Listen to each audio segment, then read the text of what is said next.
a été changé en boule de merdasse. Elle glow. Elle glow. Il faut qu'on pète. Alors moi, il m'épate. Et on lui pèlera le son comme au bailli du Limousin.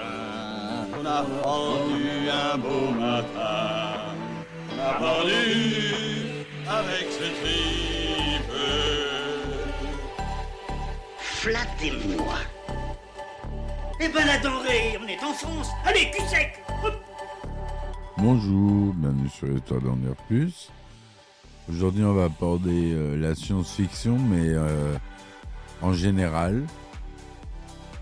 On va aborder plusieurs films. On va parler de la science-fiction dans sa globalité.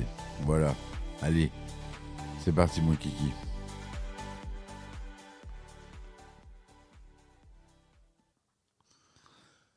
Alors, un film de science-fiction ou cinéma de science-fiction, c'est un genre cinématographique lié à la science-fiction, la SF.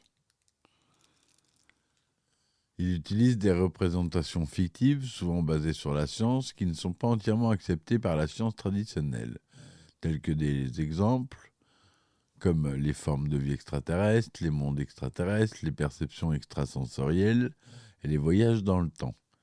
À cela peut s'ajouter des éléments futuristes tels que des vaisseaux spatiaux, robots, cyborgs, voyages interstellaires ou autres technologies. Les films de science-fiction sont souvent utilisés pour aborder des questions politiques ou sociales et pour explorer des rapports philosophiques tels que la condition humaine, le rapport au réel, la conscience et le progrès, les rapports à soi, l'autre ou la société. Comme tout autre support, si le cinéma et sa version télévisée ont permis l'expansion du genre auprès d'un plus large public, c'est la saga Star Wars qui y est aujourd'hui pour beaucoup.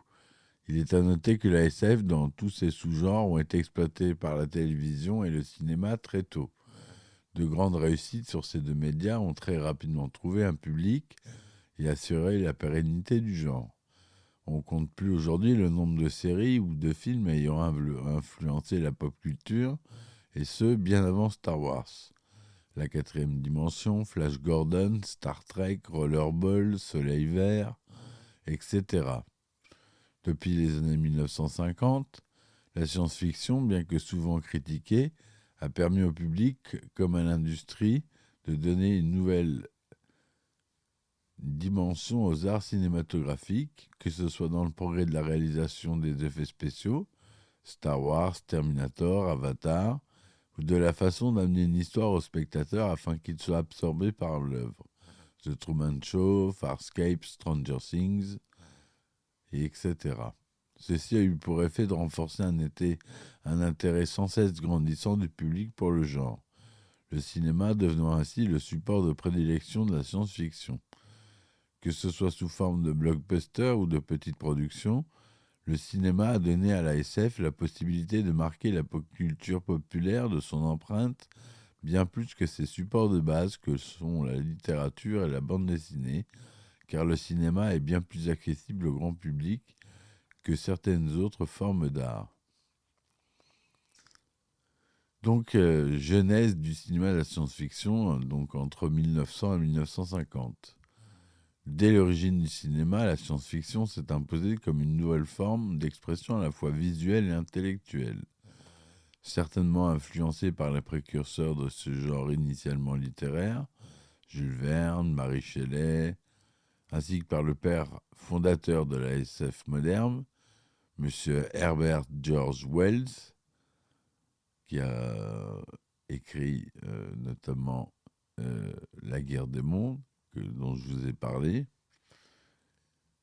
Les premiers cinéastes se sont rapidement appropriés les thématiques futuristes propres au style.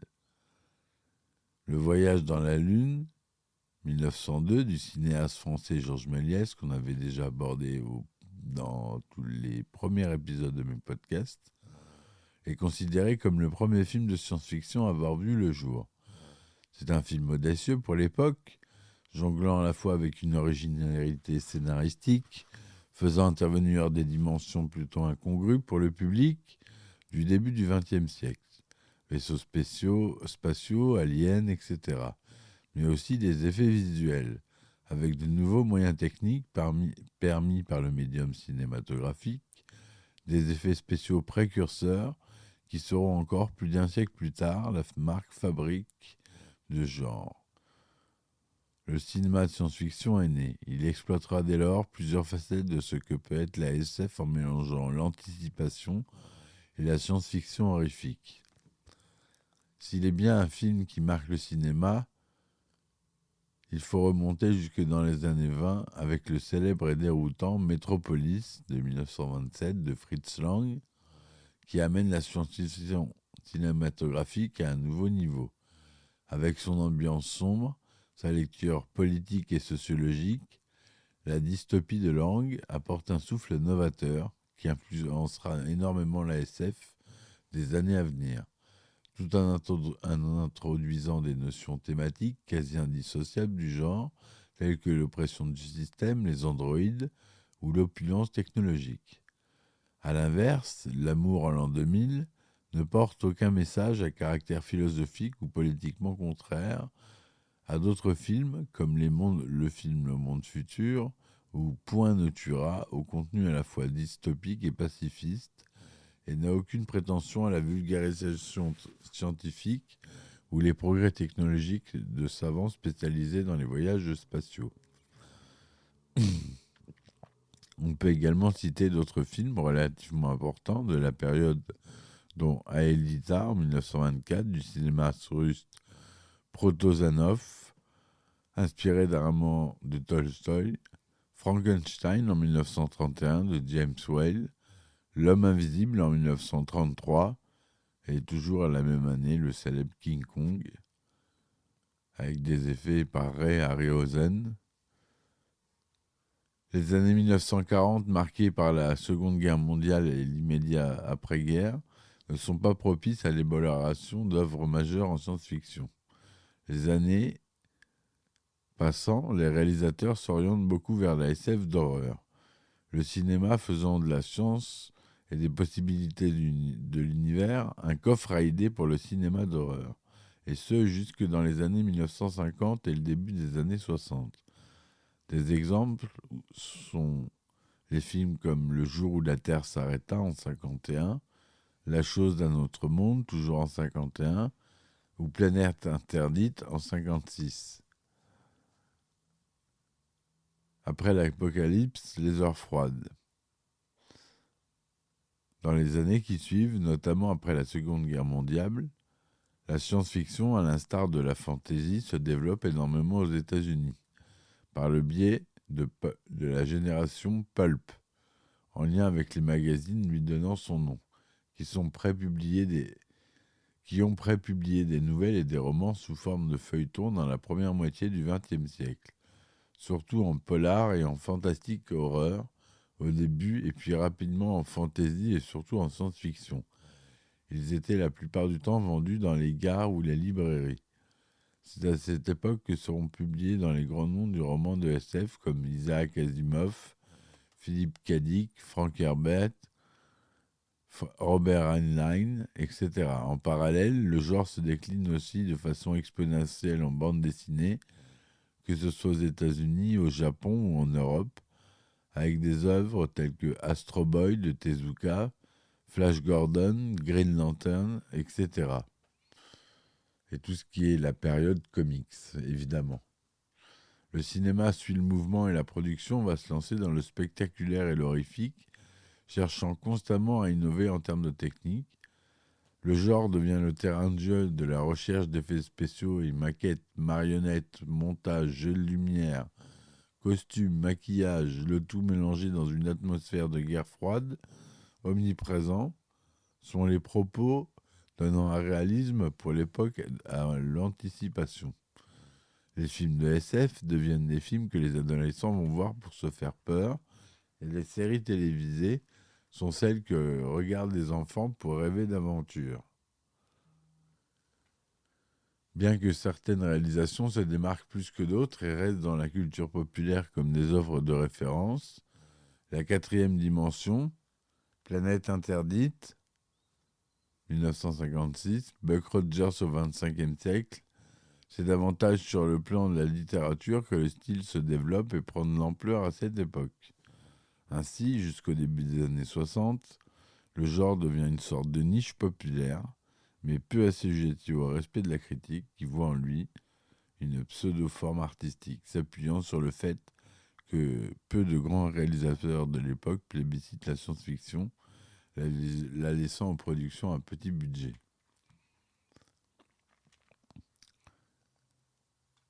Des années 60 à 70, la Renaissance et l'engouement. Les années 60 commencent à peu près comme si avait fini la décennie précédente pour la réalisation d'œuvres de science-fiction. Mais 1960 marque la première adaptation sur grand écran d'une œuvre majeure, La machine à explorer le temps, 1960, de l'américain George Pal, qui a réalisé aussi La guerre des mondes, tiré du roman éponyme, premier véritable livre de SF moderne de H.G. Wells. Apportant un souffle nouveau, prenant les thématiques plus au sérieux en les mettant en scène de façon très professionnelle, avec un budget relativement conséquent pour l'époque, le cinéma de SF se veut plus proche de ce qui fait l'essence même du genre, de la manière de la série américaine La quatrième dimension, diffusée entre 59 et 64. Je ferai un épisode sur la quatrième dimension d'ailleurs. C'est prévu. De plus, la perpétuelle recherche dans le domaine des effets spéciaux pour les films futuristes permet à cette adaptation de Wells de remporter en 1961 l'Oscar des meilleurs effets spéciaux, ce qui deviendra avec les années la marque de fabrique du genre. Les années suivantes marquent un tournant. Une démocratisation vers le grand public se met petit à petit en place. Dans la lignée de la quatrième dimension, les sujets abordés se veulent plus sombres tout en étant plus terre-à-terre. La grande révolution visuelle a lieu en 1968 avec la sortie du film 2001 l'Odyssée de l'espace qu'on a vu récemment dans mes podcasts, réalisé par Kubrick, en parallèle à la sortie du roman éponyme d'Arthur C. Clarke, auteur à succès et scénariste sur le long métrage.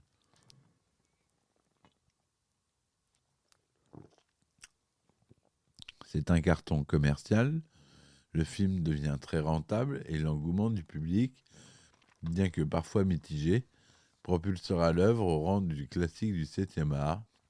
De même, la critique, même si plus tempérée à l'époque de la sortie, est aujourd'hui unanime sur la qualité du rendu final. C'est une véritable avancée, tant sur la manière de raconter une histoire que par les progrès des techniques des effets spéciaux. Avec 2001 l'Odyssée de l'espace, la critique élitiste commence à admettre que la science-fiction peut être un sujet intéressant, bien que ce monument du cinéma a fait presque office d'exception dans les écrits de la presse de l'époque. De nos jours, la presse élitiste ne ment pas d'éloges à son égard. Ces années sont également marquées par un grand nombre de sorties d'œuvres devenues cultes aujourd'hui. Il en est ainsi pour La planète des singes de 68, de Franklin Schaffner, qu'on a abordé. Film tiré, comme on avait dit, du roman français Pierre Boulle, avec en vedette l'une des plus grandes stars hollywoodiennes de la décennie, Charlton Heston.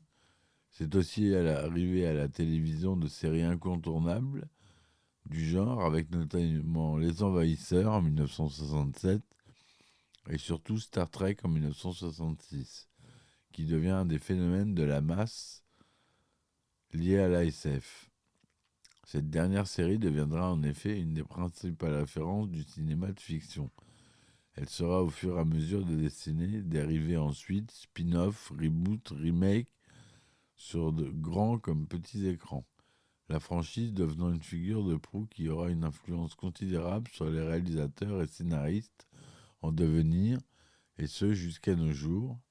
Avec Star Trek, la SF, bien que toujours pointée du doigt, s'est vue devenir de plus en plus communautaire en utilisant des milliers, des millions aujourd'hui de personnes À travers le monde, sous la même bannière, le mouvement Trekkie était né, rassemblant des légions de fans sur toute la planète de conventions ou d'événements communautaires dédiés à la culture et l'univers de licence. Le fameux Comic-Con aux États-Unis, célèbre festival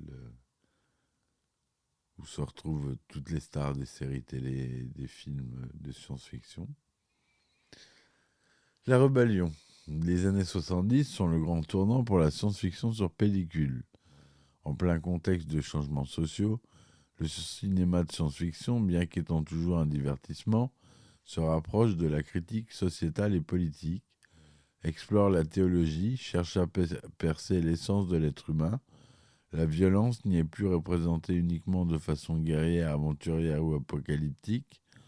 Elle devient crue, réaliste, saignante et macabre, s'inspirant du film noir, créant un courant appelé néo-noir, mélange du cinéma noir et de SF. Et la SF devient une démonstration de ce qu'est la folie humaine, de ce qu'elle peut engendrer, de ce vers quoi nous pourrions aller. Ainsi naissent de grands classiques tels que Soleil Vert, en 1973, de Richard Fleischer avec Charlton Heston, adapté du roman du même nom de Harry Harrison. Le sanglant Rollerball en 1975 de Norman Jewison. Le très violent et dérangeant Orange Mécanique qu'on a vu il n'y a pas si longtemps en 1971 de Stanley Kubrick. Ou encore, sans entrer dans le néo-noir, Mad Max de 1979 de George Miller avec Mel Gibson, où la folie humaine, poussant chacun de plus vers les atrocités, finit par déclencher l'apocalypse. La science-fiction devient une forme d'expression puissante, permettant d'expérimenter à l'écran de nouvelles manières d'aborder des idées, en rendant le visuel, l'image, source d'interrogation. D'un autre côté, c'était également à cette époque que l'avènement du genre avait véritablement lieu.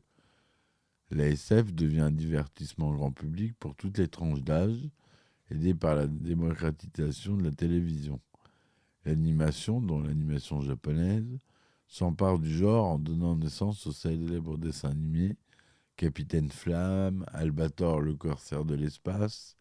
La télévision commence à produire des séries télévisées avec un peu plus de budget, comme Super Jamie, Cosmos 1999, L'homme qui valait 3 milliards, ou le cultissime Galactica. De son côté, le cinéma américain d'Hollywood hésite de moins en moins à investir dans les productions du genre, ces dernières demandant de plus en plus d'argent pour la réalisation, de sans cesse faire évoluer les progrès des effets spéciaux. Dans cette lignée, voit le jour des incontournables, Rencontre du troisième type en 1977 de Steven Spielberg, Superman en 1979 de Richard Donner, Alien le 8e passager en 1979 de Ridley Scott, et surtout le film qu'aucun producteur ne voulait financer mais qui bouleversa aussi bien les codes de la science-fiction que l'industrie du cinéma tout entière, Star Wars 4, épisode 4, Un nouvel espoir, 1977, de George Lucas. Plus qu'un simple film, Star Wars est devenu en quelques mois un phénomène de société. Plus que rentable, l'univers de George Lucas touche toutes les tranches d'âge, toutes les couches de la société. Merchandising, produits dérivés, suites. Très vite, l'œuvre devient l'un des plus grands classiques du cinéma de science-fiction. Aujourd'hui encore, le phénomène ne cesse de prendre de l'ampleur, au point même qu'une religion est développée autour des films. Dans les années 80, la décennie 1980 restera comme la plus marquante pour le soft power américain. Centrée sur la jeunesse et l'innovation, elle est pour le cinéma en général, mais surtout pour la science-fiction de l'époque de toutes les possibilités.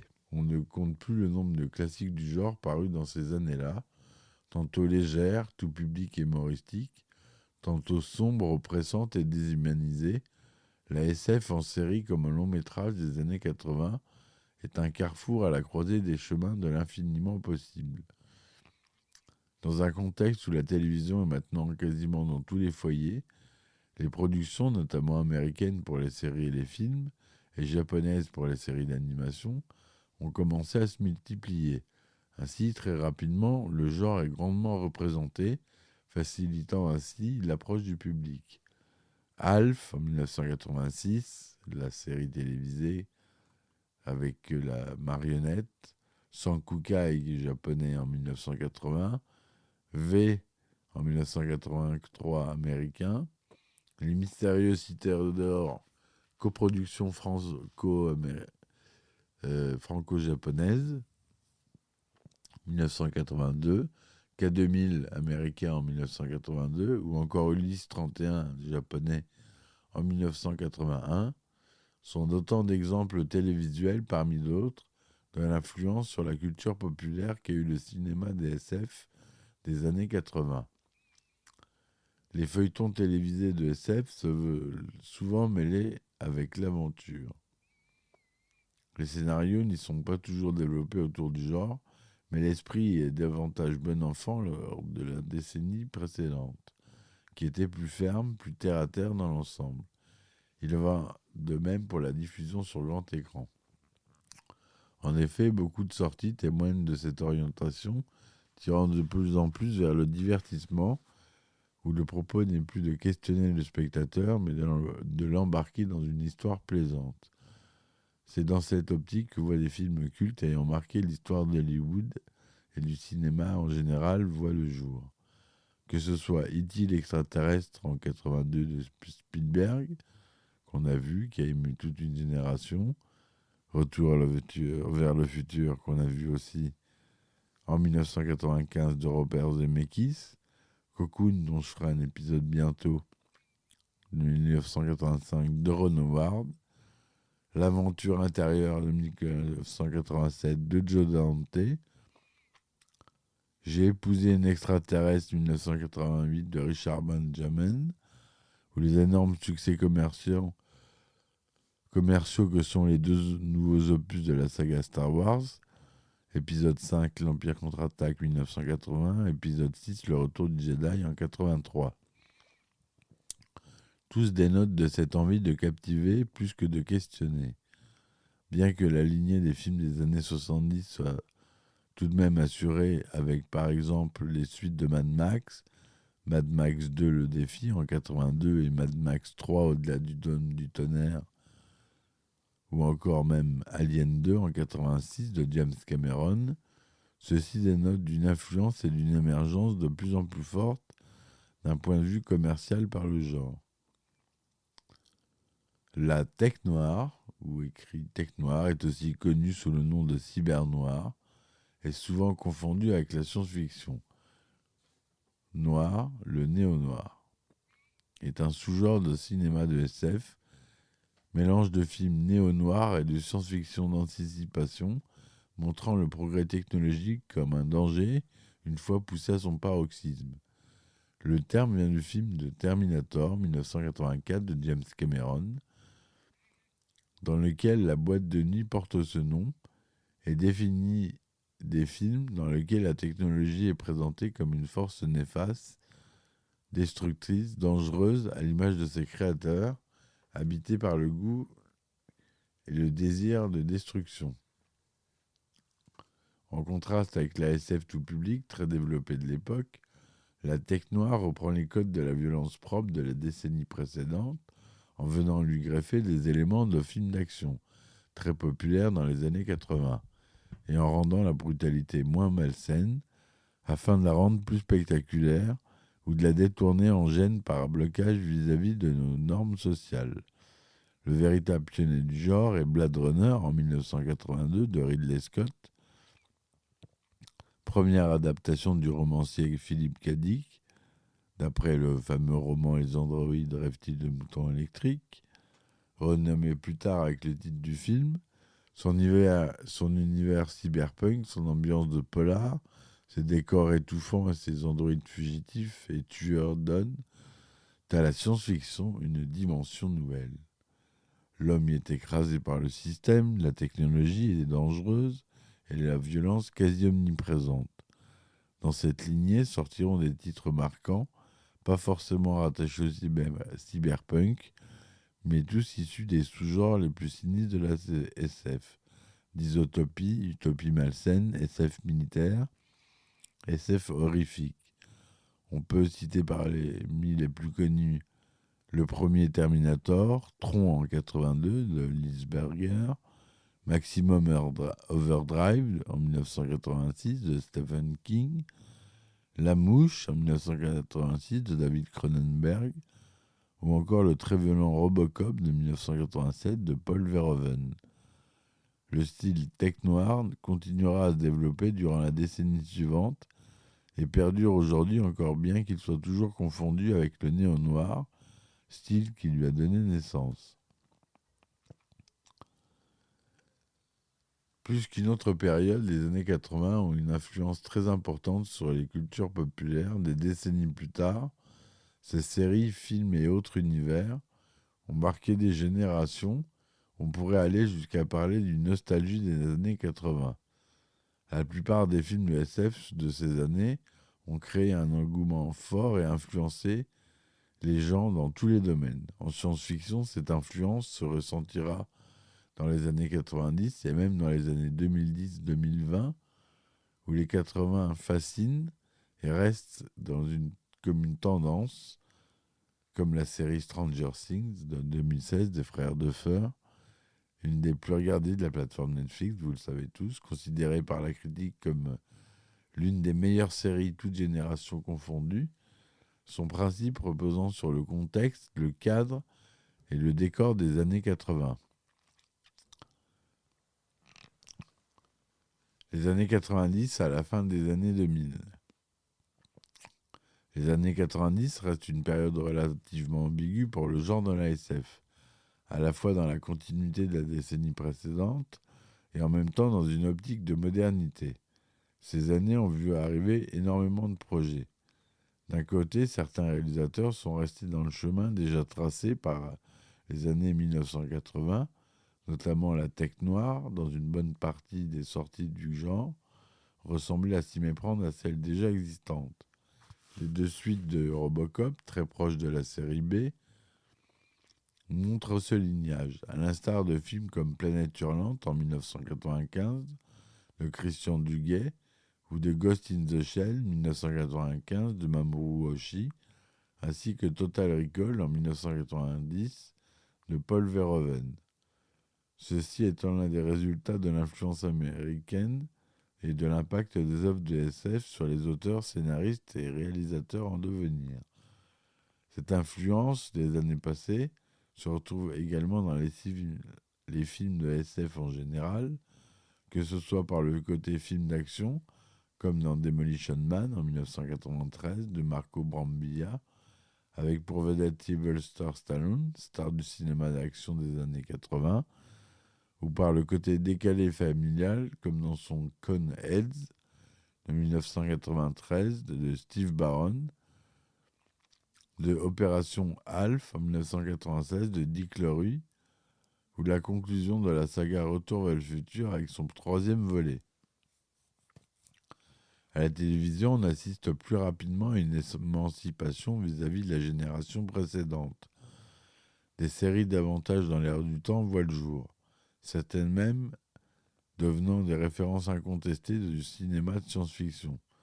Ce sont par exemple Stargate et G1, 1997, adapté du film Stargate, La Porte des Étoiles, 1994, de Roland Emmerich avec Kurt Russell, Sliders en 1995, le réaliste et effrayant X-Files en 1993, Futurama en 1999, la série animée de Matt Groening, créateur des Simpsons, Sequest en 1993, série qui est à mon cœur parce qu'ils utilisaient le logiciel 3D que moi j'utilise, Cowboy Bebop en 1998, où la passionnante et inventive aventure Farscape en 1999, qui deviendra une des références en matière de science-fiction, toutes générations confondues.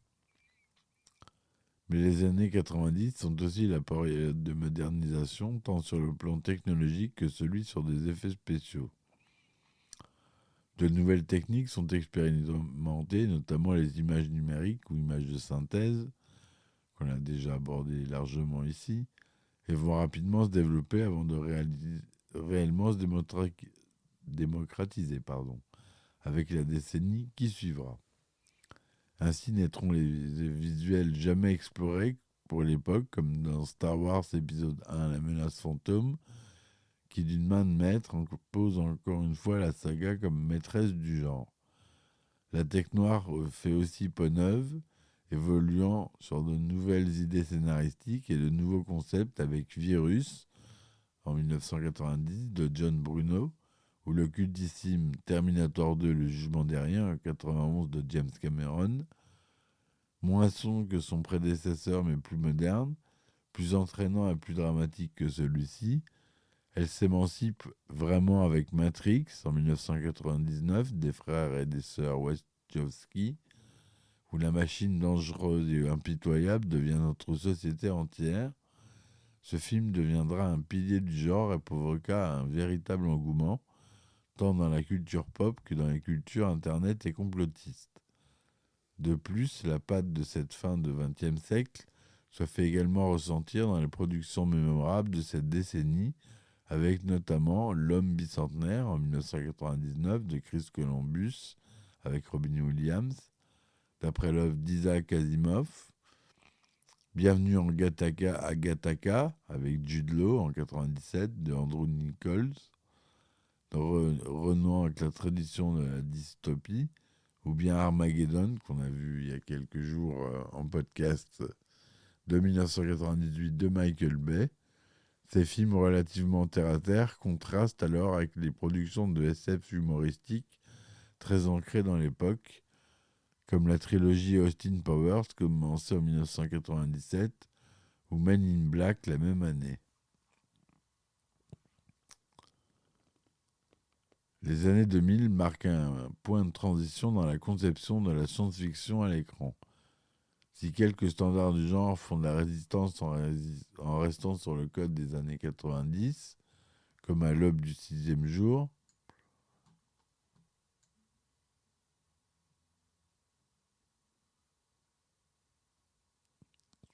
en 2000, de Roger Spottiswoode, un style propre à ce début de siècle s'impose très rapidement. L'évolution des techniques cinématographiques, notamment grâce à l'assistance informatique, qui se démocratise de plus en plus, le XXIe siècle s'ouvre sur l'ère du film numérique, aussi bien pour la réalisation que pour la production des effets spéciaux. En figure de proue de cette évolution de l'image de synthèse, se voulant de plus en plus détaillée et réaliste,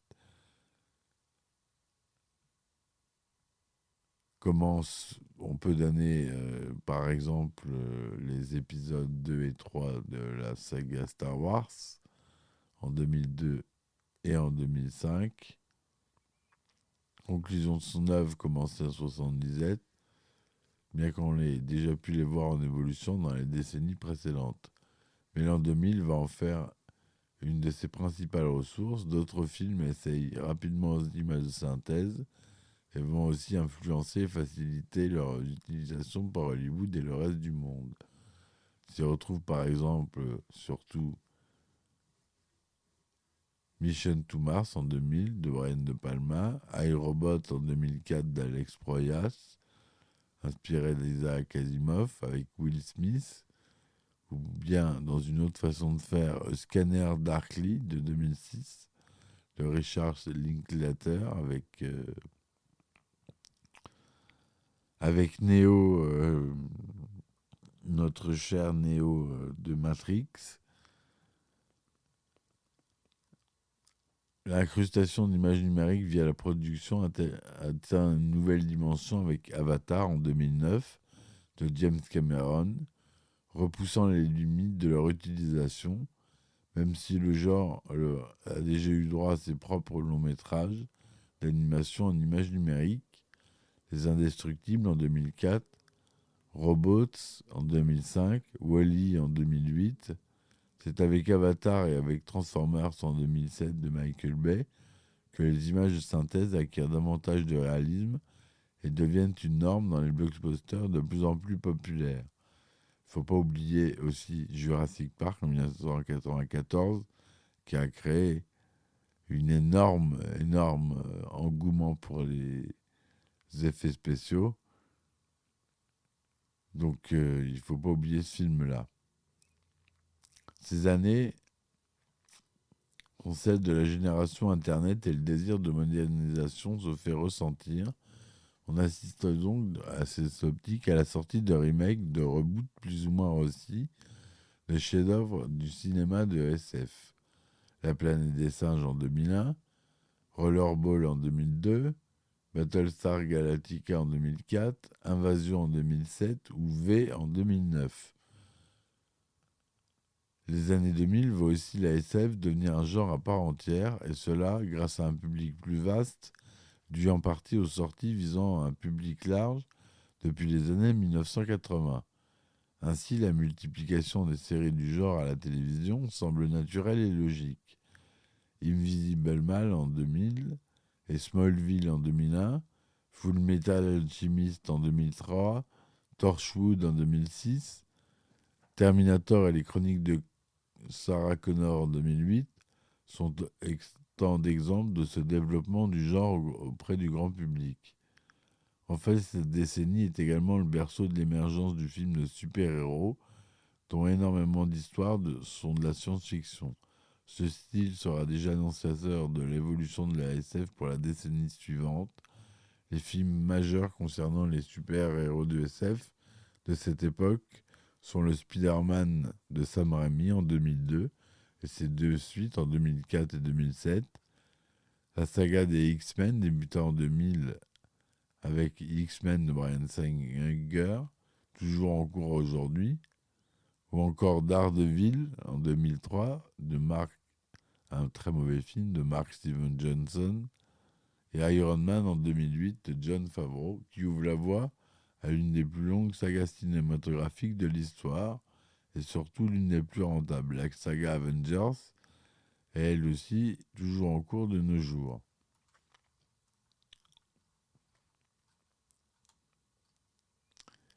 On va s'arrêter là. On est dans les années 2020. J'attendrai encore 10 ans pour vous parler des années 2010, 2020 et 2030. On va laisser passer un peu le temps. La science-fiction, c'est mon dada. J'espère que c'est le vôtre aussi. J'espère que cette chronique vous aura plu. Laissez-moi des commentaires, des likes s'il vous plaît. Ça me ferait plaisir. Et je vous dis à très vite pour de nouveaux épisodes. À ciao ciao. Il a été changé en boule de merdasse. Elle glow. Elle glow. Il faut qu'on pète. Alors moi il m'épate. Et on lui pèlera le son comme au bailli du Limousin. On a pendu un beau matin, on a pendu avec ce tripe. Flattez-moi. Eh ben la denrée, on est en France. Allez, cul sec.